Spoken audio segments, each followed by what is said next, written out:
Yes, thank you very much, Sam, for the introduction. It was great. Hello, Phil. Okay, so I'm going to talk you through some things to. Sorry. There you are. Sorry. Yeah. Was I a bit behind there? Can you hear me okay? Yes, it's all good. Right. Okay. Yeah, so thank you very much, Sam, for the introduction. So today I'm going to talk you through some considerations for experimental design during chronic telemetry studies. Just to give you a little bit of information about me, Sam's already given a nice introduction, but I got my PhD in neuroscience from the University of Bristol. And then I had a 4.5 years postdoc experience where I picked up some good user experience of the Kaha Sciences pressure telemetry system, which led me to join Kaha in 2019. I'm based in the UK. My role is to provide training and technical support in the European region. To give you a bit more information about Kaha, Kaha is based down in Auckland, New Zealand.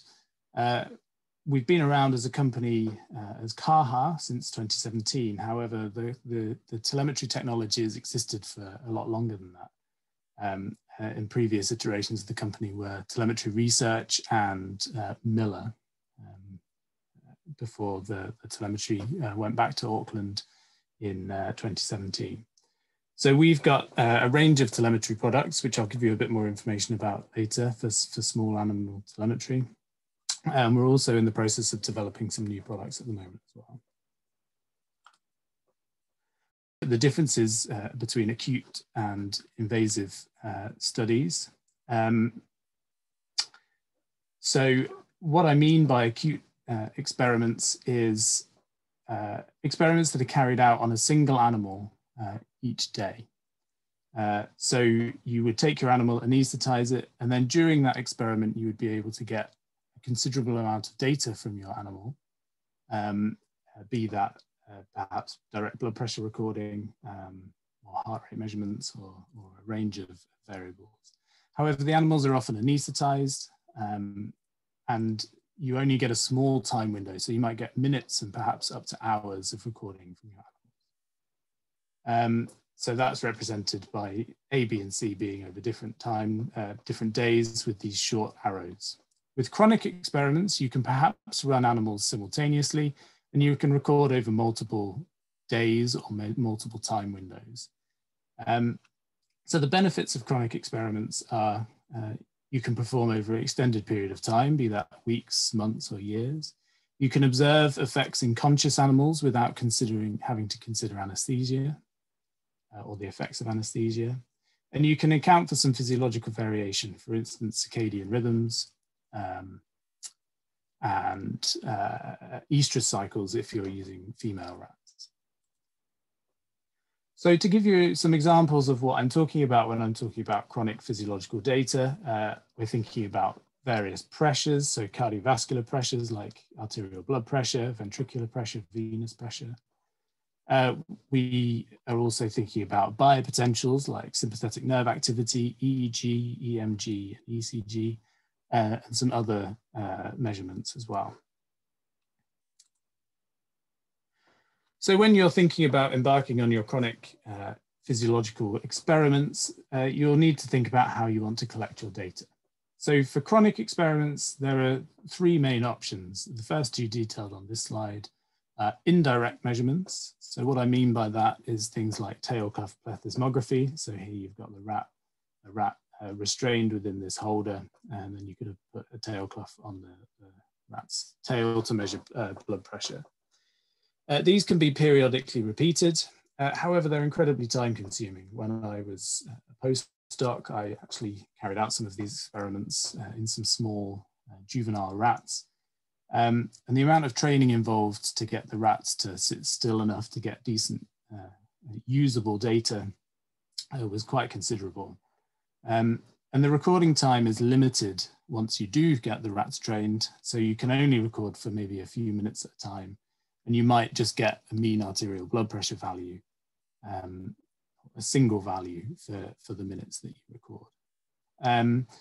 So these kind of experiments have perfectly usable in certain circumstances. So for instance, if you had a cohort of animals that you were trying to induce blood pressure, you could take a sample of your animals, train them for the plethysmography and the tail cuff recordings, and then you could monitor the development of hypertension over a period of time before you began your experiments.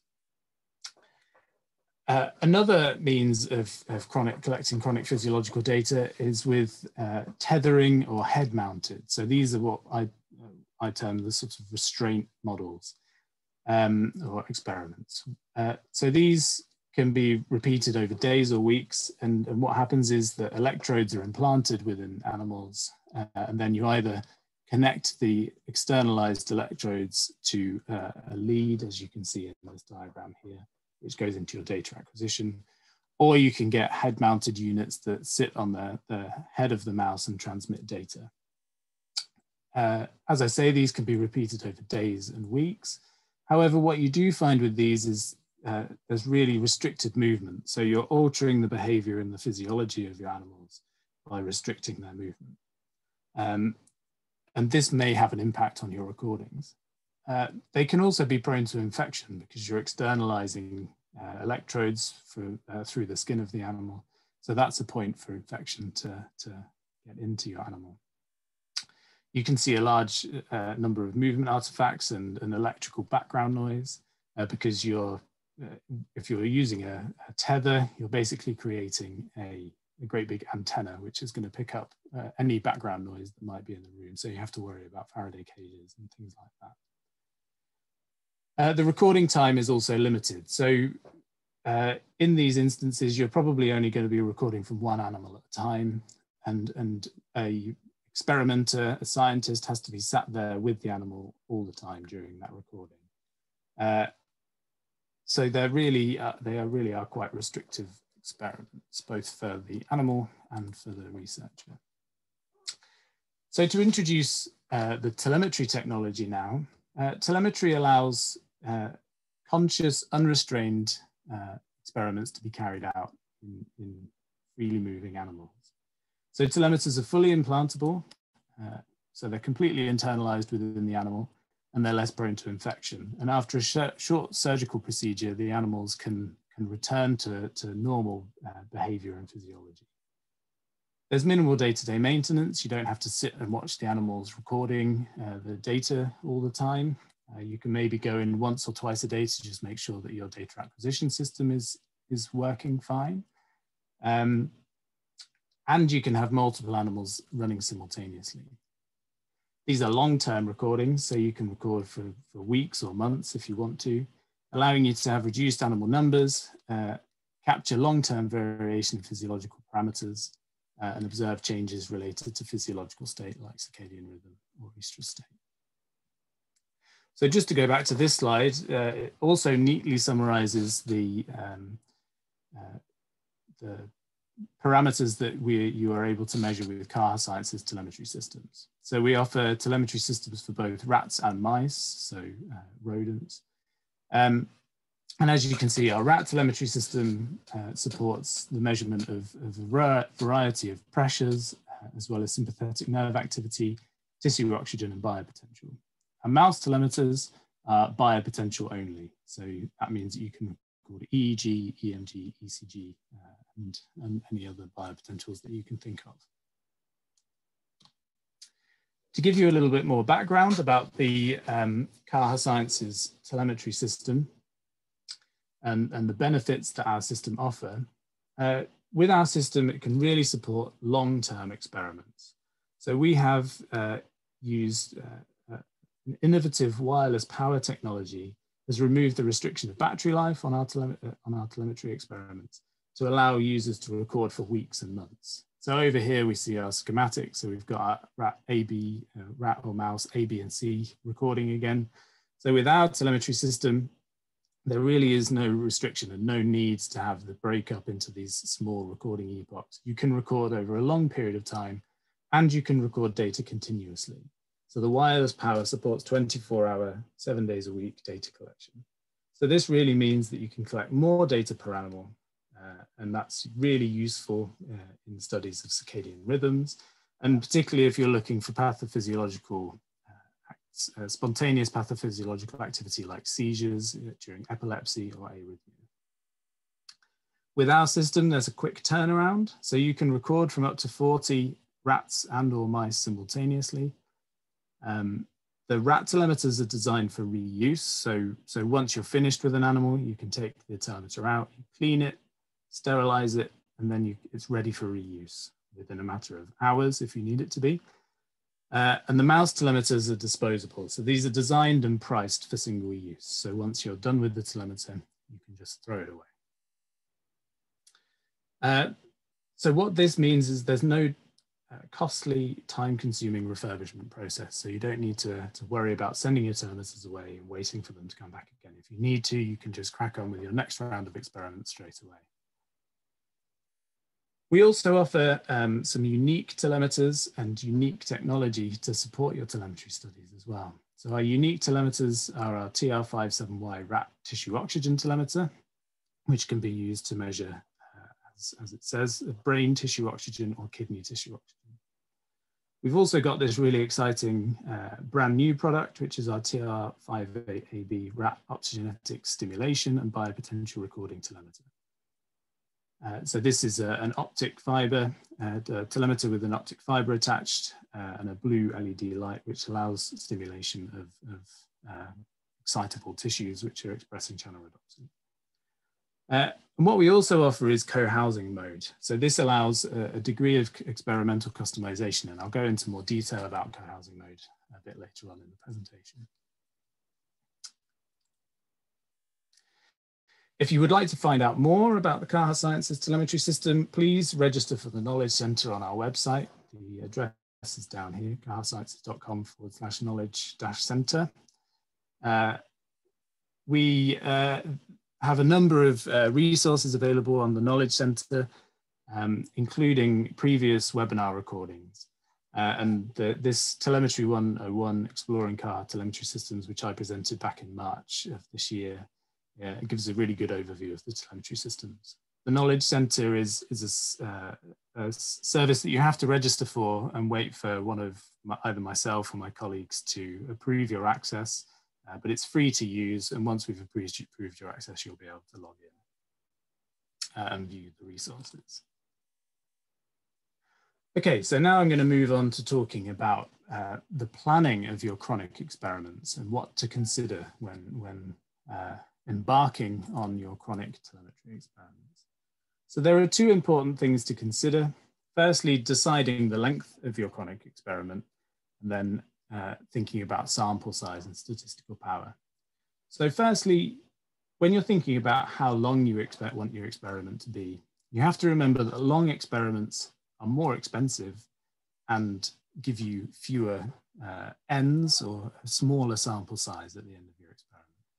So what you need to do is you need to balance the length of your experiment with the experimental question that you're asking. So for instance, an aging study by its very nature would need to be long-term, but do you really need to record long-term data over weeks or months? Or weeks maybe not, you would need, but over months or years might be unnecessary.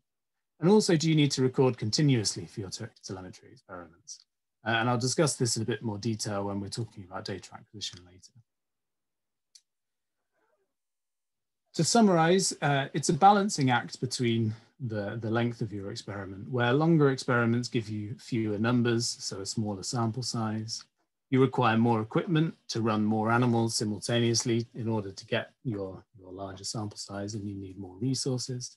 And you also have to consider the lifespan of your animal. So in this instance, with the Kaha systems, we're talking about laboratory rats and mice, which have a lifespan of about 18 months to 2 years.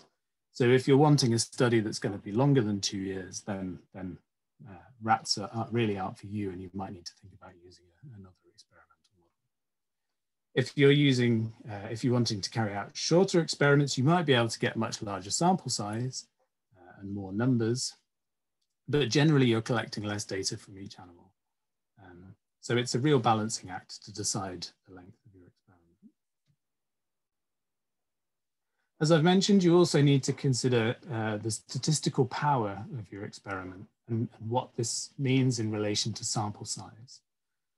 So what this means is how likely are statistically significant differences between experimental groups going to be observed for a particular statistical test.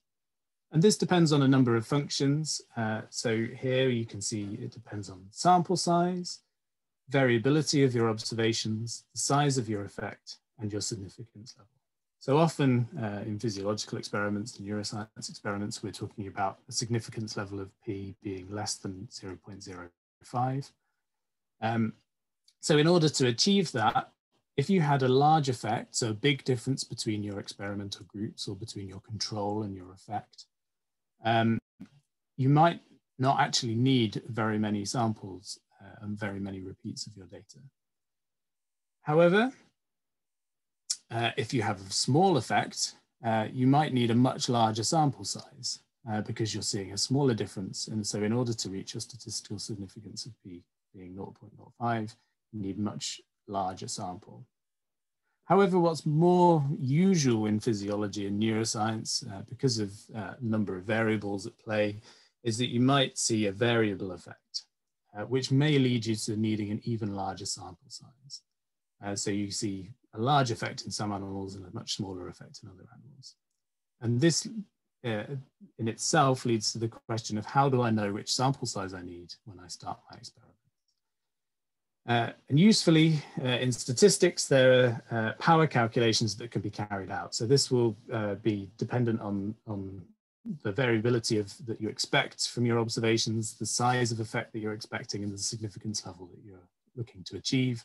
And this will tell you roughly what sample size you will need. I'm not a statistician, so I would recommend, if you're interested to find out more about this, go and find a statistician at your institution to talk to.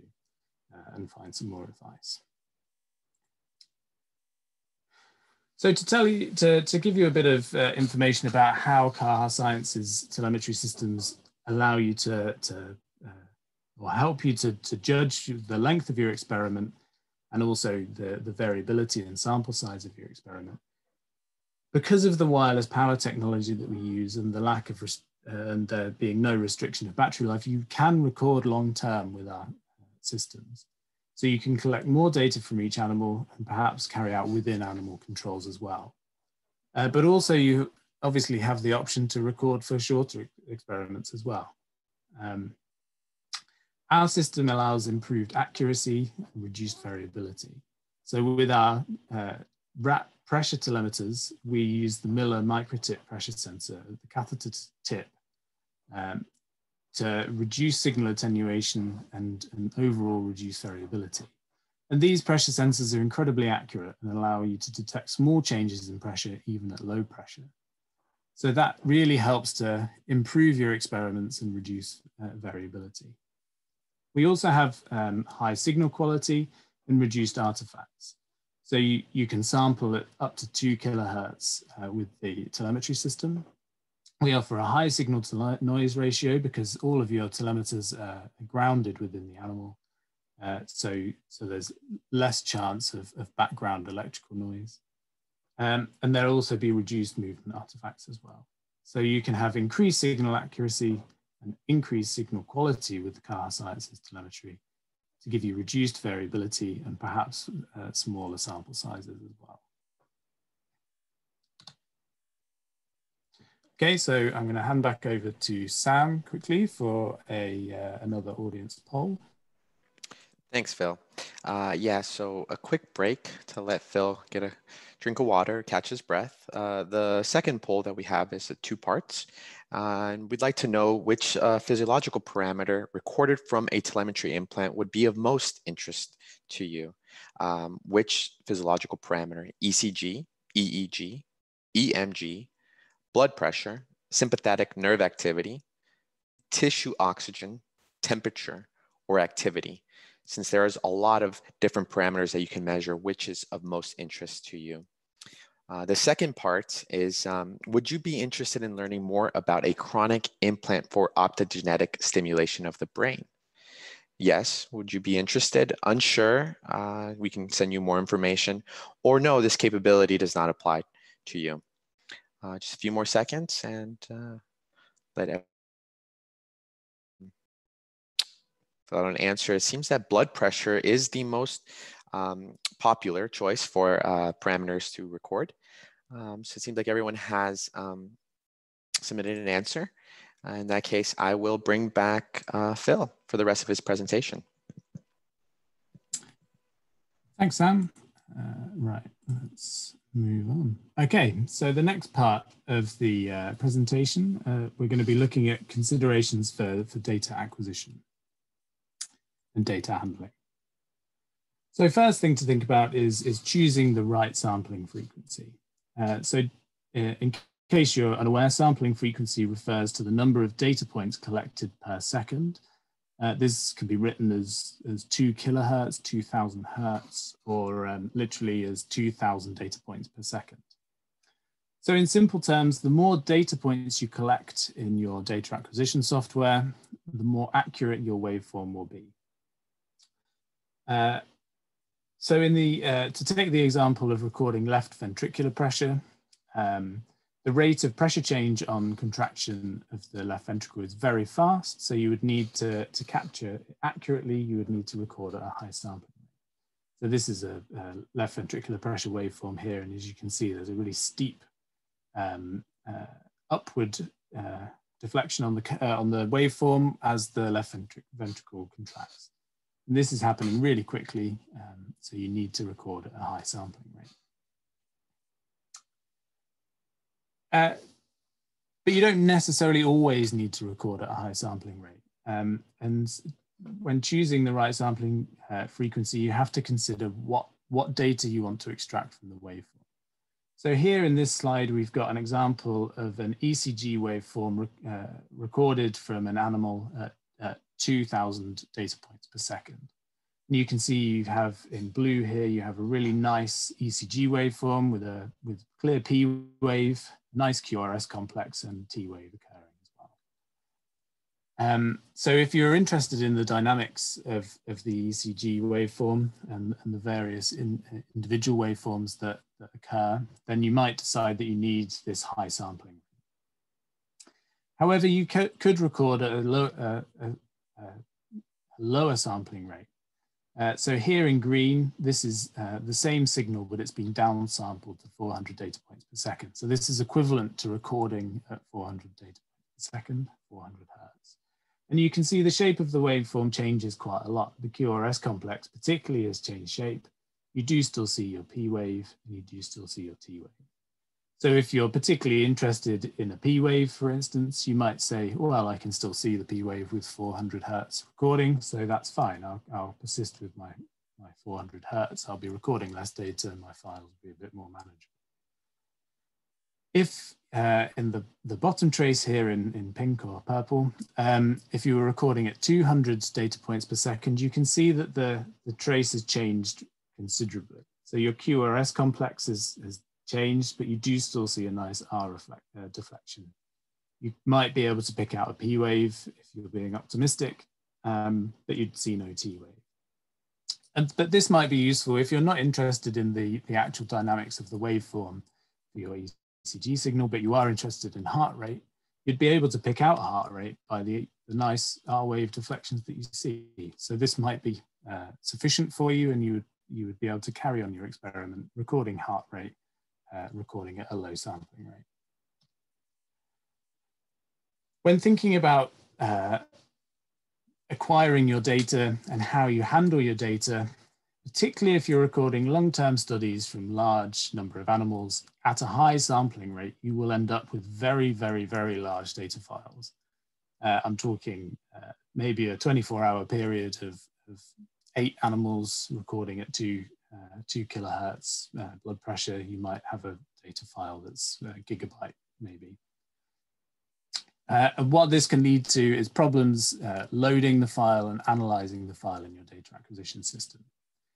So at the very least, what we recommend is using a dedicated data acquisition computer in your lab.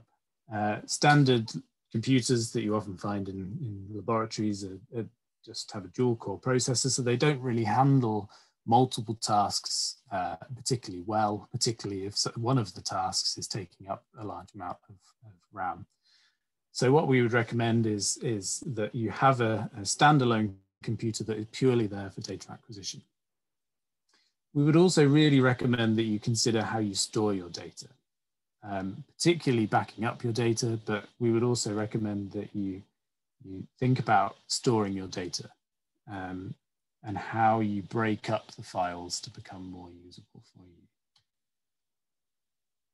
So when you're sampling, and before you start sampling, it's a great idea to think about how you want to analyze your data and how you're going to present your data once you've collected it. For instance, do you really need to collect 24 hours of waveform data?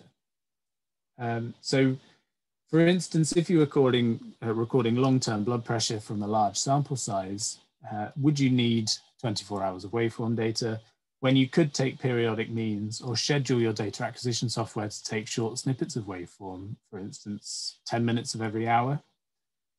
This would reduce your file size for downstream data analysis and management and make the files much more usable and manageable for data analysis.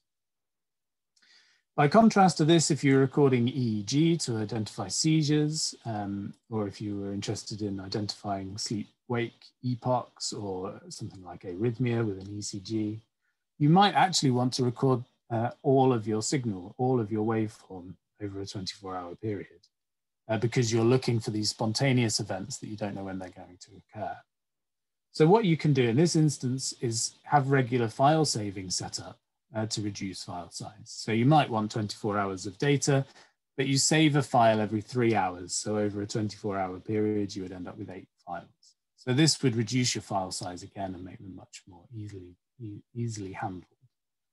So to just give a plug for an upcoming webinar, which is the next one in our series on the 28th of October, my colleague Sarah Jane Guild, who's the Chief Scientific Officer at Kaha, will be presenting the webinar Handling and Analyzing Large Telemetry Data Sets. So she'll present more information on this and things to consider there.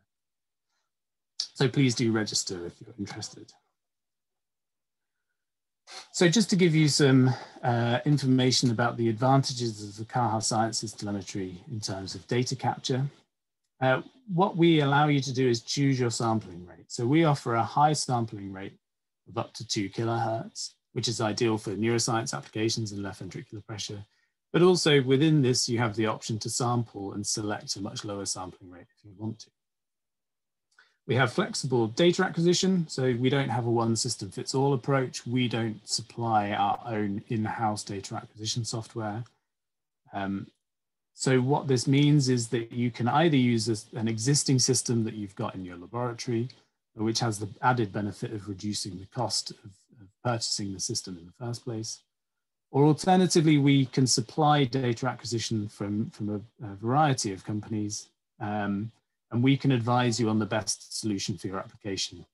Some data acquisition systems are better for cardiovascular work, and some data acquisitions are better for neuroscience. It really depends, and we would be happy to talk to you about that. We also have significant in-house expertise. So as I've mentioned, I have 4.5 years experience using the Kaha system as a user. And Sarah Jane is still an active researcher at the University of Auckland in New Zealand. So she's still collecting telemetry data on a regular basis. So both of us are able to provide support with collecting data and how to collect data. Okay, last and by no means least, I'm going to talk about maintaining animal welfare to get the best data that you can from your animals.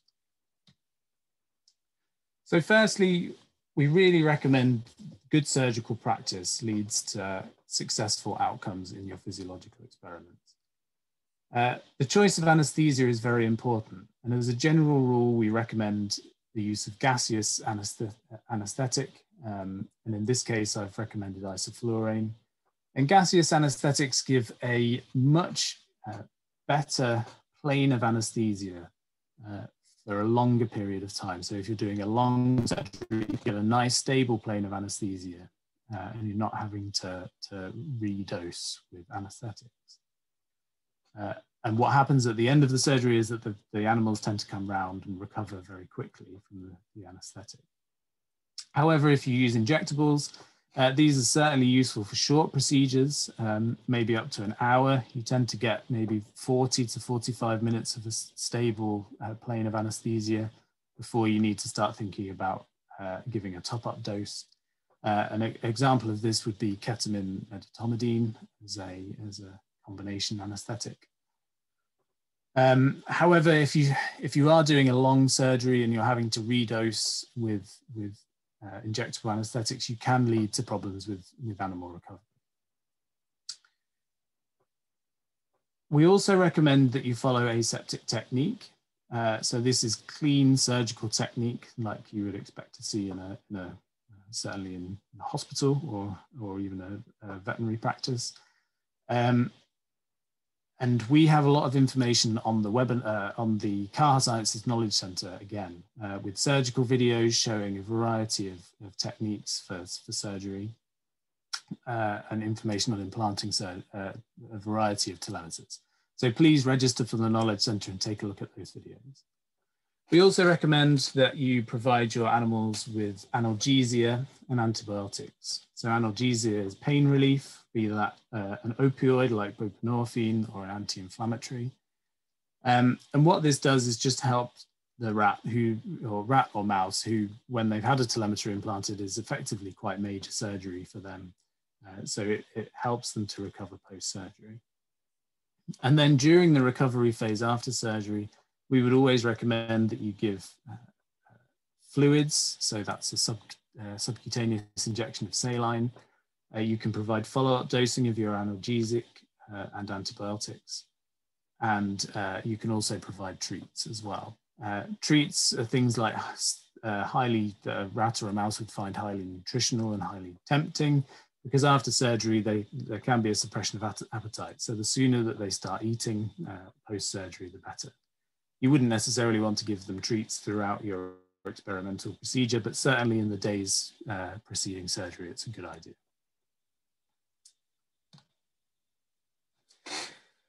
So during the post-surgical recovery phase, you need to consider before you start your actual experiment that the rats and mice are going to take a few days to get back into their normal behavior and normal physiology.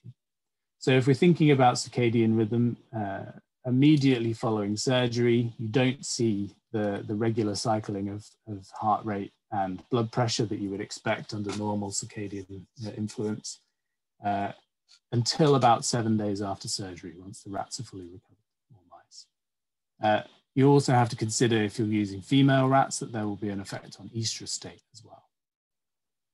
And a nice example of post-surgery recovery of a particular physiological parameter was published by our users. These guys are based at the Danish Headache Center in Copenhagen, and they record intracranial pressure, ICP. And they monitored ICP immediately after surgery and found that it took between 6 and 9 days to get a stable ICP signal following surgery. So it's really important to just post-surgery allow your rats or mice time to recover.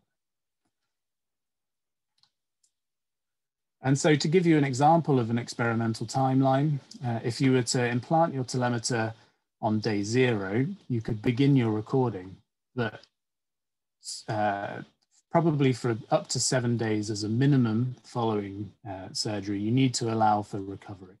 So in this time, behavior and physiology is normalizing, any wounds are healing, and you can provide at the start of this period, so prophylactics, be that antibiotics or analgesics as well. This would then allow you to move on once surgical recovery has happened and you've established that your baseline is established. You could then move on to some baseline recording, at which point at day 14, so 2 weeks after surgery, you could begin your experimental intervention, allow some time for duration of effect, and then some recovery. And what's great about the Kaha Sciences system and the removal of the restriction of battery life, is that you can repeat this for a number of times within an animal to give within animal controls and give you several opportunities to perform the same experimental intervention within the same animal to reduce variability between animals as well. And this can continue for weeks or months. This is a sort of hypothetical experimental timeline that I've dreamt up. It's loosely based on what I used to do when I was carrying out telemetry experiments myself. Again, referring to this paper by Dr. Eftekari at the Danish Headache Center, they have a real example of an experimental timeline that I'd recommend that you go look at. Thinking about during your experiment, so this is after surgical recovery, and while you're collecting your data for your experiment, there are a number of things that happen in normal animal facilities that may affect behavior and physiology and impact the data that you record. So these can be things like cage changes where the animals are handled, which might introduce stress. Feeding times do tend to be quite noisy, and again, that's a stressful influence for your animals. And then the consideration of light-dark cycles as well. It's possible to limit the impact of cage changes and feeding times by scheduling a 24-hour recording analysis cycle and using your data acquisition system. What this would mean is that you would ask your animal care staff to go in maybe in the first hour or during 1 hour and give them a window of 1 hour to make any changes to the animals that need to be done, and then allow your animals another hour to recover after this, and then begin your recording cycle. Also, it's worth thinking about having a reverse light cycle. So rats and mice are nocturnal, so they're active during our nighttime and sleeping during our day. So if you have a reverse light cycle where it's dark during daytime hours, then the rats will be active during our daytime, and you can carry out experimental interventions while the rats or mice are more active. Lastly, it's very important to keep good notes. So if things happen and you see some odd abnormal waveforms or something like that in your data acquisition, or there's an impact, then it's good to keep a note of it either in a lab book or on the notes or comments feature of your data acquisition software, so that when you can reference back to it. If you've got a recording that's going on for months, then you wouldn't necessarily remember what happened at the beginning of the experiment. And lastly, as good animal researchers in physiology and neuroscience, we need to be thinking about the 3 R's.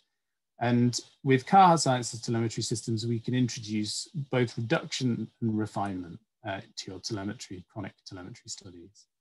So with our wireless power and the restriction of battery life, and removal of the restriction of battery life, you can collect more data from each animal with either continuous recording or over a longer period of time, so that you can reduce the total number of animals that you use, perhaps.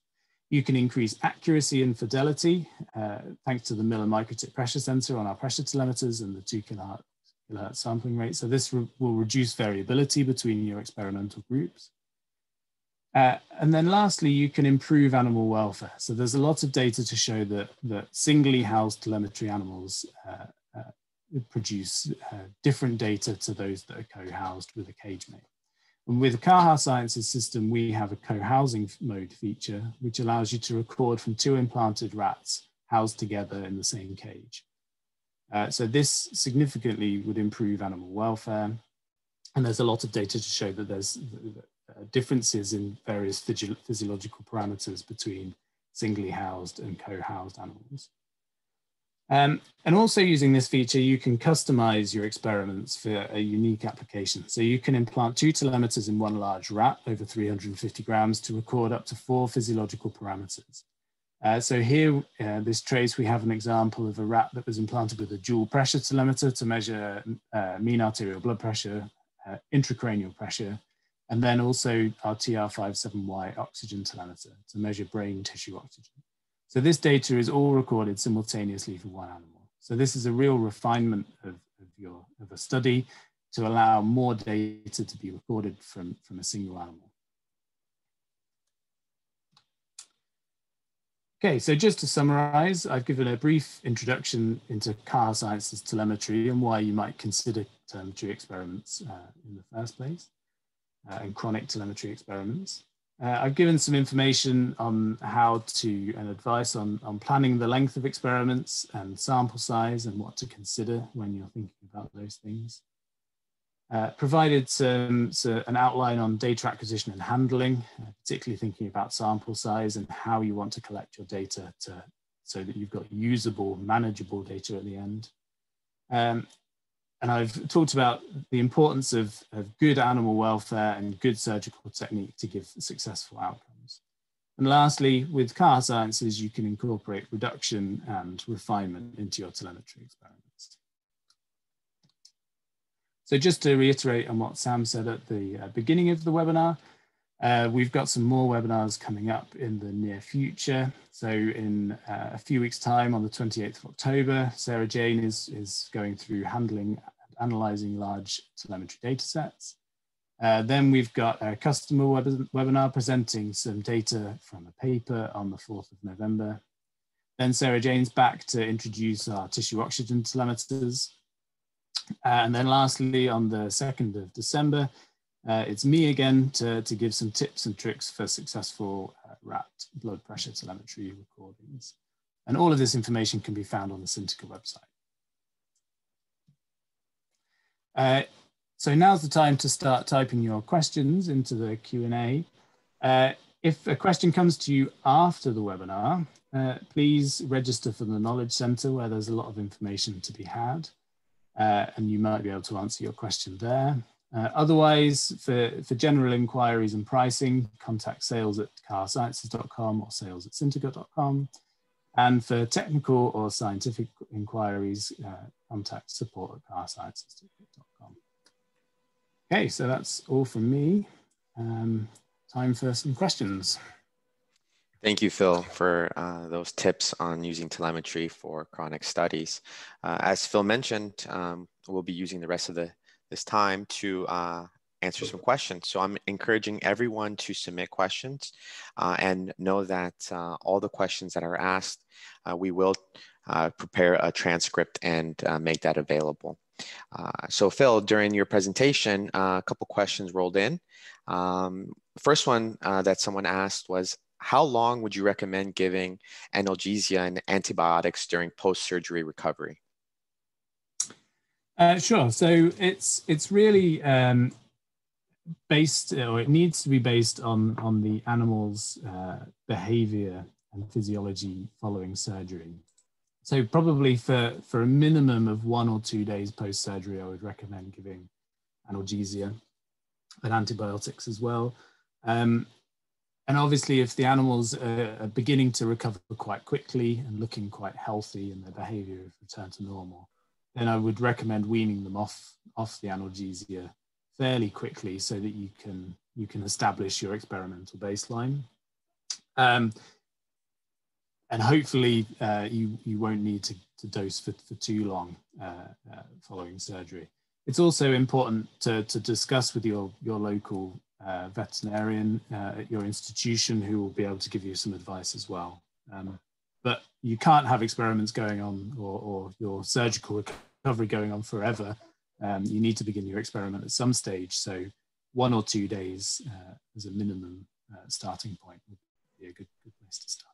That's true. Some institutions may have certain protocols or certain expectations. Yeah. So another attendee asks, how would you go about scheduling recording for your data sampling if you only wanted to record files of a certain duration? Sure. So it depends a little bit on which data acquisition system and software you're using, but pretty much all of them have macro or scripting features which allow you to schedule recording and write some stuff. And a lot of companies actually will provide this for you with free of charge. We on our website have some macros that Sarah Jane has put together specifically for the AD Instruments lab chart, which can be found under the Knowledge Centre tab. They're free to download. You don't need to register for the Knowledge Centre, but they're available on our website so that you can, if you're using lab chart, you can set up your scheduling that way fairly easily. Okay, that makes sense. This is actually an interesting question. Does the wireless power charging cost heating of the telemetry implant within the animal? Thanks. Yeah, that's a question that we get quite frequently. The answer is no. The telemeter and the smart pad are constantly talking to each other, obviously, or the receiver, the T-base as well for the mouse telemetry system. And the power field of the T-base or the smart pad balances and isn't at a constant level all the time. So it will increase or decrease depending on how close the telemeter is to the pad or the position of the rat in a cage. So basically there is very little heating and there is a fail-safe feedback loop between the telemeter and the receiver. So at a certain, if the telemeter does for any reason heat to a particular temperature, it will disable the wireless charging field as well, just to make sure that there is no abnormal heating. We have data to show that over a long period of time, the core temperature of animals is unaffected by having the telemeters implanted.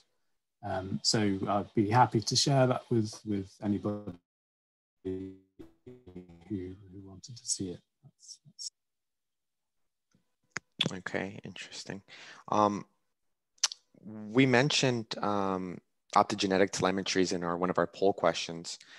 Could you elaborate more on what that implant does and how it works? Sure. So it's a requirement for, it's a specific rat telemeter that requires the user to have an established opsin expressed in a particular part of the brain or peripheral nervous system that they were interested in stimulating.